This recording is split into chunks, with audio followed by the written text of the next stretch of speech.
नमस्कार आंचलिक संबादर सकाळर खबर को स्वागत। आम आखपाखे घटी घटना और विभिन्न विषय खबर सह मु ज्योतिरेखा। देश में 2014 पूर्वर अस्थिरता आउ नाही, आतंकवादी आक्रमण नाही, शांतिर देश भारत एवं विभिन्न दृष्टि समृद्ध। एथर निर्वाचन देशर विकास को प्रकृत मार्ग देव। यशस्वी प्रधानमंत्री बलांगीर गस्तरे आसी देशवासी को पहले मतदान फिर जलपान आह्वान देइछन्ति। आसंता 20 तारीख निर्वाचन में दुईटी जाक पद्मफूल को भोट देवाको निवेदन करिसेंति गोपालजी पाणिग्राही। बलांगीर विधानसभा निर्वाचन में बलांगीरवासी समूह स्वार्थ तांकर लड़ाई को आहरी मजबूत करने को से बलांगीर विधानसभा क्षेत्र मारवाड़ी समाज भोटर भाई भौणी मानक निवेदन करिसेंति। एहासह देश को विश्वगुरु करने एक सशक्त भारत गठन पाई साधारण जनता ठारू बुद्धिजीवी समस्त गुरु दायित्व रही। तेणु बुद्धिजीवी यह दायित्व निर्वाह करने को आह्वान देइछन्ति। टीवी सीरियल अभिनेता हास्य कवि शैलेश लोढ़ा और मेवाड़ युवराज लखराज सिंह मेवार। स्थानीय पार्कलैंड होटेल ठारे बलांगीर बीजेपी पक्षरु एक बुद्धिजीवी सम्मेलन बीजेपी नगर सभापति पीताम्बर खमारी संयोजन में अनुष्ठित होता।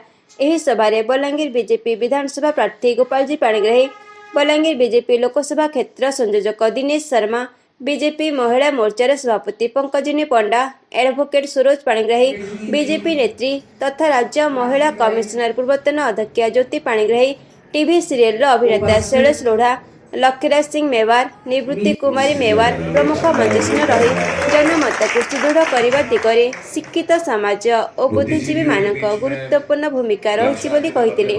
दुर्नीतिग्रस्त बीजेडी सरकार गणतंत्र बोली किछि नाही। तेणु केंद्र सरकार विभिन्न योजना को लोक पाखरे पहुंचाइबा को निवेदन करथिले। तेणु दुईटी भोट देशपाई देबाको अनुरोध करथिले। एही सम्मेलन में सहरर बहु बुद्धिजीवी, सचेतन नागरिक, बीजेपी कर्मकर्ता और सांबादिक जोगदे आलोचना रे अंशग्रहण करथिले। मैं यही निवेदन करने के लिए आया हूँ कि अभी बलांगीर के अंदर उपस्थित हैं तो गोपाल जी और माननीय साहब संगीता सिंह देव के लिए जो है हमने हमारी उपस्थिति दर्ज करवाई है, जो हमारे परिवार के सदस्य हैं। और हम लोग यही चाहते थे और यही गुजारिश थी, निवेदन यही है कि प्रदेश और देश के अंदर एक मजबूत और एक सशक्त सरकार की जो है हम लोग उस तरफ बढ़े। और ये गणतंत्र का जो हमारा एक त्यौहार है, जो मत देने का जो है वो हमारा एक सब लोगों की एक जिम्मेदारी बनती है, उसको हर एक नागरिक जो है वो बढ़ चढ़ कर आए और हमारा जो है वो मत को जो है वो दे जिम्मेदारी। Samford futuristic school Balangir CBSE नवा दिल्ली सह अनुबंधित हो जाइछि। एहा द्वारा आगामी दिन में बहु छात्र छात्री उपकृत हो पारिबे और बलांगीर सहर में गुणात्मक शिक्षार आहरी अभिवृद्धि घटिबो बोली मंतव्य दैछन्ति स्कूल सभापति श्रीयुक्त आशीष कुमार रथ, संपादक श्रीयुक्त संजीव रथ, परिचालना निर्देशिका श्रीमती नीलम रथ तथा अध्यक्ष श्रीयुक्त प्रताप कुमार जेना। एक सामाजिक सम्मेलन में स्कूल तरफरु यही खबर को प्रकाश करी सेमफोर्ड फ्यूचरिस्टिक स्कूल गत 12 वर्ष धरी बलांगीर सहर में गुणात्मक और मूल्यबोध भित्तिक शिक्षा प्रदान करी आसुछि। स्कूल शिक्षक शिक्षयित्री निष्ठापर शिक्षादान, छात्र छात्री कठिन परिश्रम तथा अभिभावकों सहयोग यही सफलतार उत्स बोली स्कूल कर्तृपक्ष प्रकाश करिसेंति। उत्तम शिक्षादान सह छात्र छात्री मानक पई उन्नत मानर science lab, computer lab, math lab, library तथा सेमानक शारीरिक विकास निमंते इनडोर एवं आउटडोर खेलर सुविधा रही। यही विद्यालयटी छात्र छात्री मानक उत्तम मार्गदर्शन करने सह आदर्श पथरे आगेवाकू प्रेरणा देइथाय।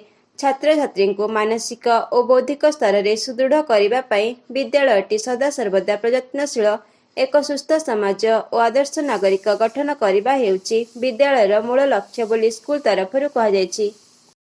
गतकाली संध्यारे बलांगीर वार्ड नंबर 10 रे बीजेडी तरफरु निर्वाचन प्रचार मंग धरिथिले। बलांगीर पौराध्यक्षा लिका साहू तांको सह सामिल होइथिले। बलांगीर विधायक प्रार्थी कलकेश नारायण सिंहदेव धर्मपत्नी मेघना सिंहदेव बीजेडी तरफरु राज्यर विकास निमंते करा जाइथिबा विभिन्न उन्नतिमूलक काम को नै लोकमानंकु बुझाइबा सह आगामी साधारण निर्वाचन रे उभय सांसद और विधायक प्रार्थी को शंख चिन्ह रे भोट देबाको निवेदन करथिले। काउंसिलर किशोर कुमार सह शताधिक महिला और शताधिक बीजेडी कर्मकर्ता प्रचार करुथिबार देखिबाकू मिलिछि।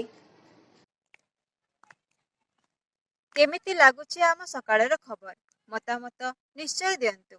आपण जदि सब्सक्राइब करिनांते तेबे सब्सक्राइब बटन को टिपी बेल आइकन सह ऑल को एथरा आम सकाळर खबर पहुंची जेबो आपनक नोटिफिकेशन बॉक्स रे।